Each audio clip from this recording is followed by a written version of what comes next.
Salut à toi, c'est Rémi, bienvenue dans cette nouvelle vidéo, j'espère que tu vas bien et aujourd'hui on va voir comment investir dans l'immobilier lorsque l'on est étudiant, comment investir en étant étudiant. Donc cette question, on me la pose très fréquemment dans le public, on va dire le plus jeune qui regarde mes vidéos, qui pense déjà à leur avenir alors qu'ils sont étudiants. Personnellement, j'ai commencé à penser immobilier et à mon avenir lorsque je suis rentré dans la vie active, mais plus tôt tu le fais, mieux c'est. Donc déjà, est-ce que c'est possible de faire un prêt étudiant pour emprunter dans l'immobilier et comment faire? Alors oui, c'est tout à fait possible d'emprunter via un prêt étudiant. Bien entendu, il faut que ce prêt étudiant, toi-même, tu n'en aies pas besoin, c'est-à-dire que tu étudies dans la ville où sont tes parents, donc tu habites chez tes parents, ou alors tes parents peuvent financer tes études, peuvent financer ton loyer, peuvent financer ton école, et toi, tu peux souscrire à un prêt étudiant. Les conditions pour l'obtenir ne sont pas très compliquées à avoir finalement, et le taux de ce prêt étudiant va être très faible, donc c'est vraiment une aubaine pour investir. Ce que je te conseille avec un prêt étudiant, c'est d'aller vers l'achat d'un petit appartement, d'un studio, d'un T2 en fonction des prix de l'immobilier dans ta ville et en fonction aussi du montant que tu as pu emprunter. Donc avec ça, ce que tu vas pouvoir faire, c'est créer ta première source de revenus passifs et investir dans l'immobilier. Je ne te conseillerais pas d'aller vers l'achat d'un parking par exemple parce que c'est pas forcément ce qu'il y a de plus rentable. Tu as des bonnes rentabilités, mais vu que le prix est très faible à la base comparé à un appartement, ça va pas être très rentable. Donc je te conseille réellement de t'orienter vers un petit bien dans une ville que tu connais. Ça c'est bien à faire en général quand tu es proche de la fin de tes études. Pourquoi? Parce que d'ici un an, mettons, tu vas être sur le marché de l'emploi, tu vas avoir un travail, tu vas avoir un salaire qui va rentrer. Donc au cas où s'il se passe quelque chose qui ne va pas, tu auras ton salaire qui va rentrer et qui pourra t'aider si jamais tu as un souci. Et si tout se passe bien, ce que je te souhaite, ce qui va se passer, c'est que tu auras déjà un bien immobilier qui sera autofinancé ou qui va te créer du cash flow. Tu vas avoir ton salaire qui va rentrer, tu vas passer d'étudiant à salarié, à rentrer dans la vie active. Donc finalement, tu auras un bon profil pour les banques qui vont se dire que tu as déjà un appartement qui te rapporte de l'argent, tu as un salaire qui rentre et donc tu pourras continuer à investir en immobilier. L'idée c'est quoi? C'est d'utiliser la somme d'argent que tu vas emprunter pour acheter ton premier investissement immobilier. Alors un appartement, c'est pas forcément 100 000 euros. Si je te prends mon exemple, le premier appartement que j'ai acheté, tout compris, donc le prix du bien, frais d'agence, frais de notaire, travaux et ameublement, j'en ai pour moins de 40 000 euros tout compris. Donc c'était un studio dans une petite ville où les prix sont faibles, mais c'est par exemple un très bon exemple d'achat que pourrait faire un étudiant via un prêt étudiant. Et ensuite, l'idée, elle est toujours la même, c'est qu'au minimum, il faut que ton appartement soit autofinancé, c'est-à-dire que tes entrées d'argent soient égales à tes sorties d'argent. C'est mieux si tu peux faire du cash flow.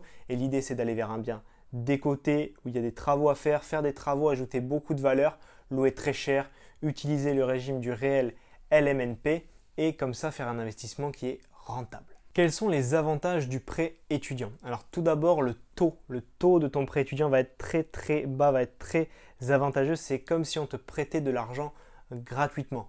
En plus de ça, tu es jeune, donc tout ce qui va être assurance de crédit va être très peu cher et tu vas payer très peu d'intérêt, donc c'est vraiment idéal lorsque tu es étudiant.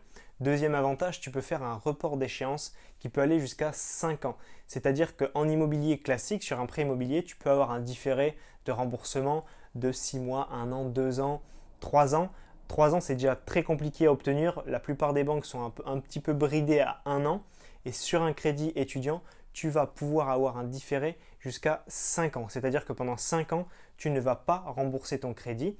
Et en général, ils sont bridés à 10 ans, c'est-à-dire que si tu ne rembourses pas pendant 5 ans, mais pendant les 5 dernières années, il va falloir que tu rembourses ton crédit.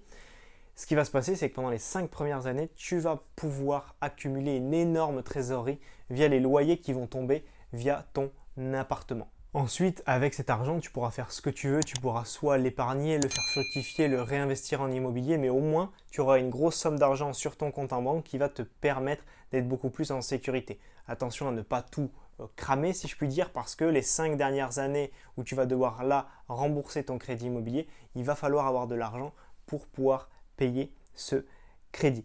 Et dernier avantage du prêt étudiant, c'est que le déblocage des fonds se fait de manière très rapide, beaucoup plus qu'un prêt immobilier classique. Comment obtenir ton prêt étudiant? La première chose à avoir, c'est avoir un garant. Donc ça peut être tes parents, il n'y a pas beaucoup de conditions à remplir, c'est juste que ton garant soit solvable avec une situation tout à fait classique. La deuxième chose, c'est que forcément, il faut que tu sois étudiant et que tu puisses le prouver. Donc, il va falloir des justificatifs d'inscription à l'université, à la faculté, à un IUT, à ce que tu veux. Une carte étudiant, il va falloir que tu prouves à la banque que tu es étudiant, tout simplement. Et ensuite, ce que je te conseille, c'est d'emprunter le maximum. Alors, les prêts étudiants, les plafonds ont augmenté. Ils sont au-dessus de 100 000 euros maintenant. À une époque, ils étaient vers les 30, 40, 50 000 euros, 60 000 euros.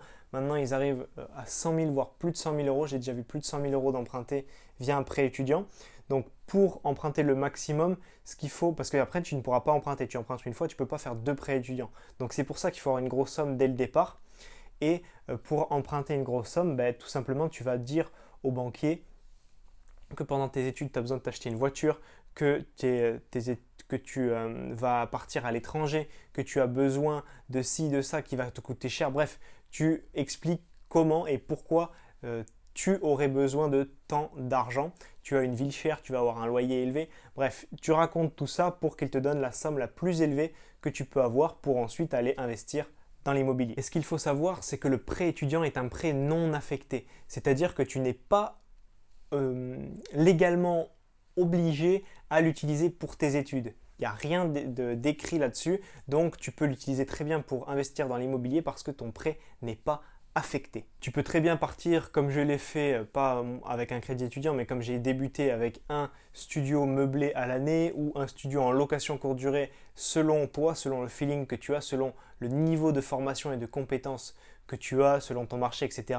Mais tu peux très bien partir sur un studio ou un T2 en meublé classique ou en location courte durée pour débuter grâce à un prêt étudiant et ça va vraiment te permettre de décliquer, de te constituer une trésorerie et d'avoir mis un premier pied à l'étrier de l'investissement immobilier pour pouvoir continuer une fois que tu vas toucher tes premiers salaires. Nous arrivons à la fin de cette vidéo, j'espère qu'elle t'a plu. Si c'est le cas, pense à la liker, pense à t'abonner à ma chaîne YouTube pour rejoindre des milliers d'investisseurs qui l'ont déjà fait. Si tu veux qu'on aille plus loin en investissement immobilier ensemble et que je t'explique comment réussir ton premier achat locatif, ce que j'ai fait, c'est que j'ai créé 1 heure de formation vidéo offerte. Pour y accéder, c'est très simple. Tu cliques dans la description de la vidéo et sur le petit carré qui s'affichera juste en bas de l'écran et tu auras accès à 5 vidéos de formation privées et inédites qui t'expliqueront étape par étape de bout en bout le processus détaillé pour réussir ton premier investissement immobilier. On se voit tous les deux dans ton espace de formation privé de l'autre côté. C'était Rémi, à très vite. Ciao, ciao.